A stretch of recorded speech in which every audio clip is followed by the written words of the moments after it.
5 areas to invest in life. 5 areas to invest. Number 1, financial. What are the 5 areas to invest? The first one is financial investment. The second one is called health investment. The third one is called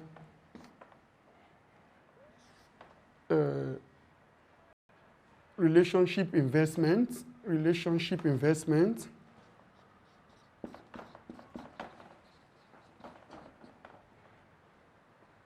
The fourth one is called mental investment. The fifth one is called spiritual investment. So these are the 5 areas to invest in order to be successful in life. Number 1, we say financial investment. What do we mean by financial investment?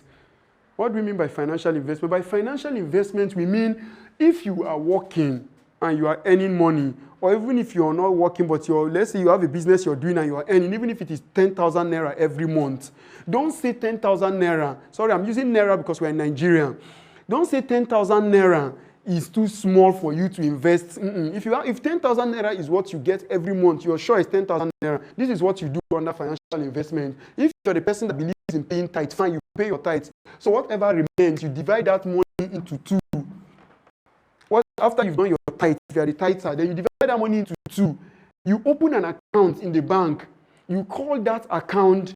We divide this money into 2. We call it bread money and seed money. Bread money and seed money.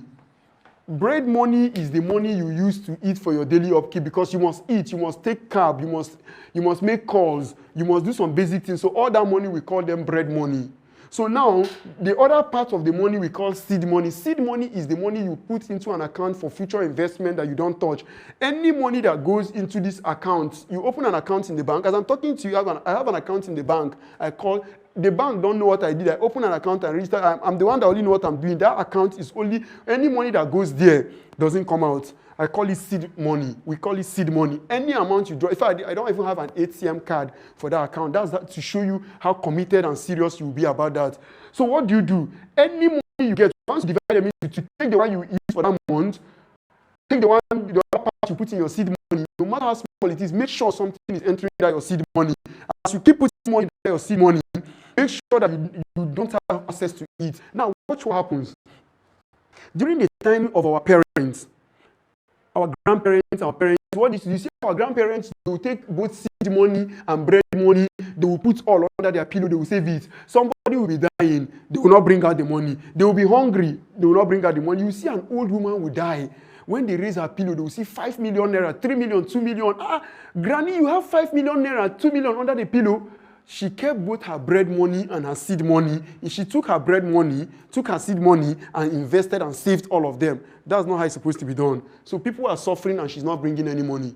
So watch what happened. This is our own generation now. Our generation now came for a revenge mission. Our generation now, they are eating seed money and eating bread money. Somebody gets money, and before the end of the month, he has eaten both his seed money and his bread money in a revenge mission. Now, at the end of the day, he has nothing. Now, let me tell you something. There are prayers we used to make. We used to say, oh God, open doors of me, doors of favor.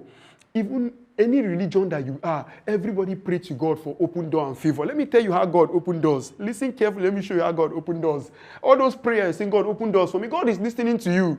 When you keep putting your money in your seed account, God is watching. Let me tell you what happened. Someday you see a friend will come to you and say, I'm desperate. I want to sell one of my properties. See, as I'm talking to you now, I have a serious challenge. My child is sick. Can you just bring 2 million naira and come and take down my house of 25 million naira? I have a house in the city center. It is worth 25 million naira, 5-bedroom bungalow. Just give me 2 million naira because I know you. I just want to treat my child has a hole in his heart. And the doctors are demanding 2 million naira. Please just bring 2 million naira. Now God has opened door for favor for you. A house of 25 million naira, they say you should bring 2 million naira. That's why God told you to open the seed account, so that by this time now you'd have up to 3 million, you carry this 3 million from your seed account and go and pay. That's how they invest. This is how God opened doors for us. So at the end of the day, if God does that, you did not sit down and you come again, God say, listen. You see, that's why sometimes people pray as if God is not hearing them. God is hearing you. God is checking your level of stupidity, how you keep wasting opportunity, and you keep coming back. He's merciful. He will open another one for you. You keep messing them up, and then you say God does not answer prayer. God answers prayer. You don't want to play your own part. You eat your bread money. You eat your seed money. Some people will say, but what about my own case? Me, I'm collecting only 5,000. Let me tell you, if you are collecting 1,000 naira, you can still do the same thing we are doing. This money is not about how much you save in. It's about the principle of making sure you're saving. God opens door based on how much you have saved in the seed money. Not how much you have, but the consistency of doing that particular principle is what God works with. All right, so that's what we call financial investments. The next one is called health investment. Health investment is like this now. These days, you see most people spend a lot of time on their phones, and they don't know that these phones are emitting rays that could affect their eyes. Some people spend 6 hours on their phone in the dark room. NEPA will take lights. I keep saying NEPA because I'm in Nigeria. The power holding will take, the power will go off. When power go off, some people will stay on their phone, press the phone till 6-7 hours. Let me tell you what happens each time you spend 7 hours on the phone. The rays, those rays that are coming out from the phone, they go straight to your eye and they keep affecting the cells and the muscles in your eyes. Before you know it, if you continue behaving that way for 5 years, 6 years, you will get to a point whereby if you pick book to read, tears will be coming out from your eyes. You go to a place where if light is shining too much, you cannot stay. You'll be wondering, you're having too much headache unnecessary. You'll be getting stressed. You don't know what is happening to you. You are the one causing your problem. So, but let me tell you what to do under health investment. There are foods that you learn to eat. There are people that you tell them to eat carrots. They will say, no, carrots is not my thing. I don't like carrots. Anybody who spends too much time on phone needs to eat fruits like carrot that will help revive those yourself that you are killing the eye. So it's not about what you like. It's about what you are doing that you need it. We have watermelon, we have apple. They say an apple a day keeps the doctor away. So no matter how much you make, you can just buy an apple, 1 apple a month and take it. It does a lot in your body. What we are teaching you is for your own good. So if you say you're not going to eat, no problem, it's for your own good, but we have to tell you the right thing to do. Then the next one is called relationship investment. Let me teach you how to invest in relationship. Number 3 is very important. That's why we call them 5 most important areas to invest. Now, relationship investment, how do we invest in relationship? If you have a friend, whether a male or a female, if you value that relationship, if you value that friendship, if you value that person, make sacrifices. Some people don't want to sacrifice for their friends. Some people want to make sure that things are going well for them. They do anything that will stress them, they don't do it. And they say they have a friend who, let me teach you, if you want to invest in a relationship that will really mean so much to your friend, let me show you what to do. For example, you are in Nigeria and your friend is having his child naming ceremony in Nigeria, and you travel to Ghana or you travel to South Africa. You want to prove to this friend that is valuable to you. He sent this on his message on WhatsApp that my child naming ceremony is so day. You can sacrifice and leave Ghana, South Africa, and come to Nigeria for that your friend's child ceremony, child dedication, and the friend will be surprised. Why are you here? He told me you're in South Africa. He said, I heard about your child's dedication. You mean you left South Africa just for my child dedication? Let me tell you what you're doing in the heart of that your friend. You are making that your friend to become, if that friend can do anything for you, he won't tell you. You are building a bond that's nobody can break between you and that friend, whether it is a male or a female. But what do we do in our relationship? We want everything to go our own way. We want you to be relaxed. Me too. Don't you know that I'm doing, everybody's pursuing, everybody's hustling, everybody's, no. If you are doing everybody's hustling, let me tell you, you will never have any solid friend. You need a friend that when you are down, you need a friend that when you don't have anything, the friend can stand for you. Apart from your brother or your sister that you came out from the same womb, you need somebody that can say, you see for John, you see for you see for Peter, you see for Grace, I will do anything for Grace. Let me tell you, nobody can ever say I will do anything for anybody unless that person has paid the price. Before you see somebody can say I will do anything for you, and the person means it from his heart. Go and ask anybody. You see, he say, why do you say you can do anything for this man? What has he done for you? Is he your brother? He says, it's not my brother. This man, hey, when they threw me and my family away, threw our Lord, we were outside stranded. This this man is staying in only 2 rooms. He sacrificed 1 room for me and my family for 3 months. And now I have made it in life. I will never forget him. Are you seeing it? He paid the price. But people don't want to pay the price. And they want good friendship. That's why today you see people start friendship 3 years. You ask him, where is that your friend? He say, I don't know where he is. Oh. Where is that your friend? I don't know where he is. Oh. Nobody wants to learn how they build friendship. So that's why we teach people how to build solid relationship. Relationships are assets. There are times you'll be frustrated in life. Only a call from a friend can revive you again. What if you don't have that kind of friend that will call you? You think it's every time your brothers and sisters will call you. Sometimes your brothers and sisters, the only time they call you is to tell you Mama is sick. Papa is sick, oh, send money, oh, that's the only call. Or somebody died in the village, come for burial. That's the kind of call you'll be receiving from your own blood relation. So you need somebody that will love you genuinely. You need somebody that will step out of his comfort zone for you. You need somebody that will take you as a business, take you as an asset. Those kind of people, you can get them, but only when you to show them that, yes, they are worth it. Let me tell you my own personal example. I had a business appointment that was scheduled for 10 a.m. I've prepared all my documents to carry my documents to go. I received a call from a friend. The friend told me, he's a married friend. The friend told me that her daughter is admitted in the hospital and there's nobody to stay with the daughter. My appointment is for 10 a.m. It's a serious business meeting. I will make so much from that meeting. I was like, what do I do? The friend said, please, it's far away. I had to, do you know I aborted that meeting? I aborted the meeting, so important to go and stay with a friend's child in the hospital. Do you know how many hours I stayed? I thought I would stay 1 hour. 1 hour turned to 2 hours. 2 hours turned to 3 hours. 3 hours turned to 4 hours. Before you know, I stayed in the hospital for 5-6 hours before the friend letter came. Can you imagine? When the friend letter came, we discussed. The friend, oh, sorry, you didn't go for your appointment again. I said, oh, we'll see how we'll fix something back again. Let me tell you, months later, I went for a business trip and I came back home. I was alone in the house. I was sick to the point where I could not pick phone. I was very sick. I can't even pick my phone. I was so sick. And the friend called me. I couldn't pick. So I managed to just touch because it's a touch phone. I just touched and the friend could talk. He said, you're sounding very down. I said, where are you? I said, I'm at home. Before 1 minute, the friend came, brought cars, took me with the car, took me to the hospital, bought things, as in, called a doctor who has already closed his office. The doctor left his home and came. What is the problem? My friend is sick. If you see the VI, the doctor was asking, why this work? It's not something we can leave the next day. He said, no, you must come today. The doctor treated me. They gave me injection, took me home, bought things for me. The friend stayed with me till late in the night. The friend went back to his house 10:30 p.m.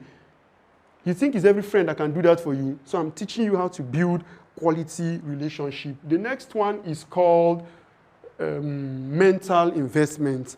Mental investment is investing in your mind.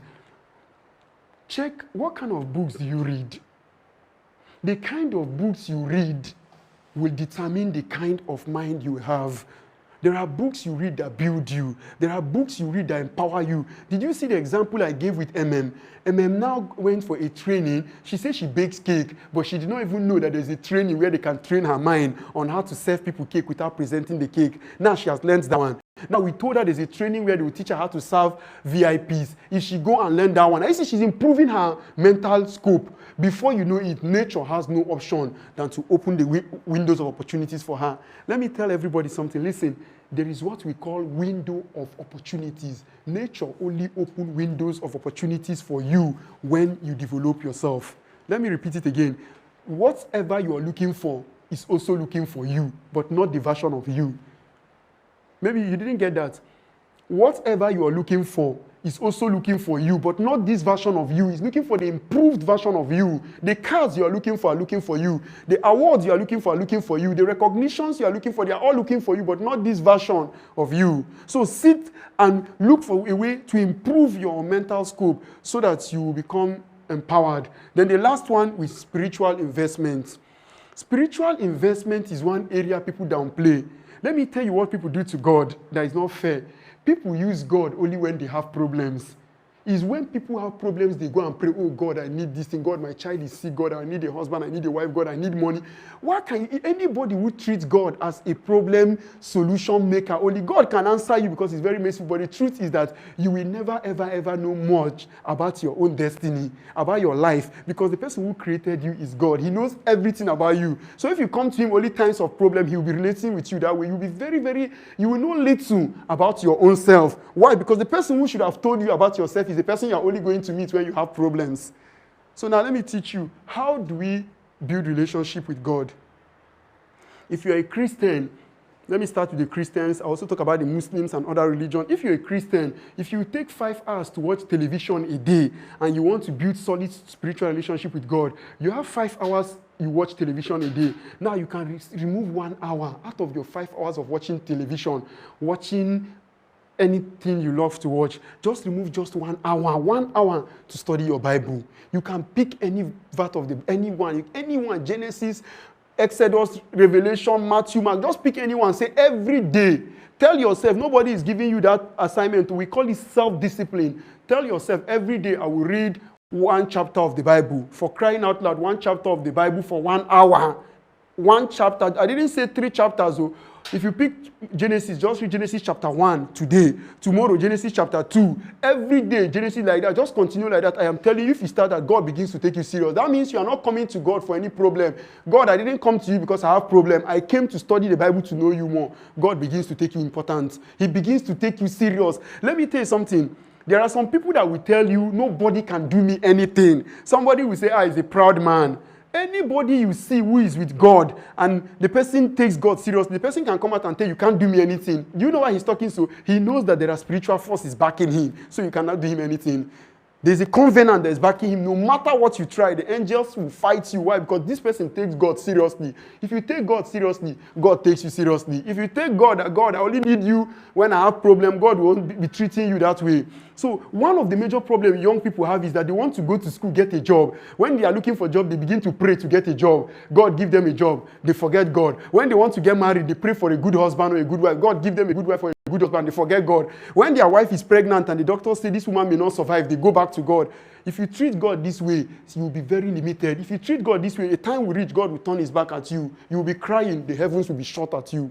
So it's not a good way to follow God. If you're a Muslim, the Muslim, they read their Quran, they read the Hadith, they read the Sunnah. You make sure you don't pray 5. You know, Muslims pray 5 times a day. Now, you don't pray 5 times a day because the religion say pray 5 times a day. After praying 5 times a day, create your own personal prayer time. You study the Holy Quran outside the one they say you should do. Once you do that thing, you're showing God that, God, you are important to me. Listen why religion is not our problem. God created human beings. Human beings created religion. So when God is relating with you, he doesn't know what you're talking about. If you say, God, I'm a Christian, he say, what is that? God, I'm a Muslim. God say, what are you saying? God, I'm a pagan. God say, what are you saying? I created human beings. Human beings created religion. So I relate with human beings. I don't relate with religion. That's why if you read the Bible will say, whosoever does this, whosoever, Muslim, pagan, if you follow this rule and command, whosoever respect his father and his mother will live a long life. He didn't say Christians who obey their father. He said whosoever. Read the Bible, you see the Bible is always whosoever. Whosoever. Christian, Muslim, just obey this law and the blessings will follow you. Hope we are getting it. All right, so this is the 5 important areas to invest. Reasons why people remain poor.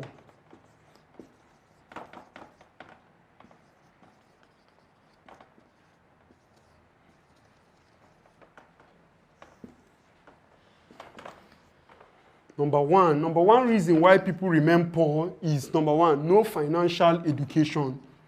No financial education. Number 2, belief system. We explain them. Number 3, association.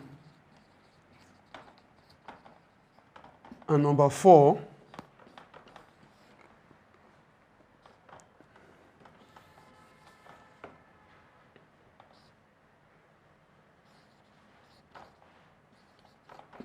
God's time mentality. So listen, we have 4 reasons here why people remain poor in life. Number 1, no financial education. What do we mean by no financial education? Many people who love money don't understand that money has rule. So listen, I know that there's hardly anybody that does not love money or like money. So let me tell you, the money you love has rule. Do you know that? How can you say you like somebody and then you don't want to take your time to know what the person you like? That's what people do to money. That's why they remain poor. Money has rule. If you say you want money, money say you like me, no problem. I have a rule for you to get me. You can't get money if you love money. You get money if you learn how to create money. Let me repeat it again. Money does not get attracted to you because you love money. Money gets attracted to you because you have learned how to create money. So here I'll be teaching you how to create money. Now that you have understood the first law of money, we say no financial education. That's why people remain poor. People just say, I want money, I will hammer, I will make it by fire, by force. Money will be laughing at you. Say, oh yeah, now let's watch how you make me. Let me show you how to create money. Now, if you want to create money, the first thing you have to know is that this is money now. Let me show you something. This is money.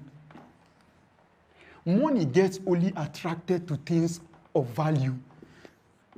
What are you offering? You see, this is money. Money is looking for something. As you are looking for money, you are looking for money. Money is also looking for something. So if you don't bring what money is looking for, money will not come to you. There are people who lie down in their home and say, oh, I just wish I have 100 million so that I will build 5 stories. Money will be looking at them. You wish? I don't listen to wish. Wish does not move me. See what moves me. What thing of value are you offering? You say, okay, I am a saloonist. I make hair. Money say, okay. What kind of hair do you make? You say, I can make both local, Senegalese. For any kind of hair I can make. Money say, wow, that means you're increasing your value. So you mean if I bring somebody from Ghana, you can do Ghanaian style? You say, I can. Money say, then if it is so, you have obeyed the rule, then I have to come to you. Are you following how money talks to people? You have obeyed the rule, money will come to you. But if you say, for example, you say, I'm a builder, money say, okay, no, let me give you an example. Somebody say, I'm a cook, I can cook very well. Money say, you can cook. You say, yes. Money say, okay, tell me what you can cook. You say, I can cook rice, beans. Money say, is that all? You say, money say, I will come to you, but small. But you say, money, wait. Money, I can cook continental and then intercontinental dishes. I can prepare Chinese meal. I can prepare Spanish meal. I can prepare cockroach and rat meal that China people love to eat. Money say, are you kidding me? You say, money say, then start the business. Let's see. The moment you begin that business, you have obeyed the rule. You have brought things of value. Money now comes to you. This is how we create money. They don't teach what I'm teaching you in school. It's not taught. If you like, go and study any course in the university. No course will teach you what I'm teaching you now. This particular knowledge is only given here because we believe that you have left the university. Now it is now time for you to face the practical world. And that's why we are teaching you practicality now, how to make money. The second thing money obeys. I've told you the first one, money obeys, is a thing of value that you're offering. The second thing money obeys, money is here looking at you. Money says, okay, let me show you another thing I obey again. The other thing money obeys again is problem or challenge. Are you seeing that without financial education, people will remain poor? Because people don't know that money is looking for problem and challenge. All those things you are calling problem. You see, in my village, everywhere is waterlogged. No good drainage system. Money say, why are you making noise? Why not use that problem and attract me? You say the government should do it. Money say, okay, the government should do it. I'll give government when they do it. Any problem, people complain around you. Oh, my computer just got an antivirus. Oh, my child is sick. Oh, the divorce rate is too much. Oh, the climate is bad. All these are problems. Money is just somewhere looking. Say, why can't people just do the right thing and come and get me? I want problem. Solve any problem. See, behind every problem you solve, money comes. Let me give you an example. During the 2001, when Osama bin Laden attacked America, there was confusion all over America during that period. People were scattered, families were scattered, people had serious psychological problems. Do you know that there was a serious problem of confusion? There was serious confusion in America. Do you know what some people did? They said this is the time to make money. Families were collapsing. People were getting mental breakdown. Many people started setting up psychiatry homes, started setting up homes where they talk to people. Do you know that people who set up homes to talk to people who have mental problems, they started making so much money because people were mentally stressed.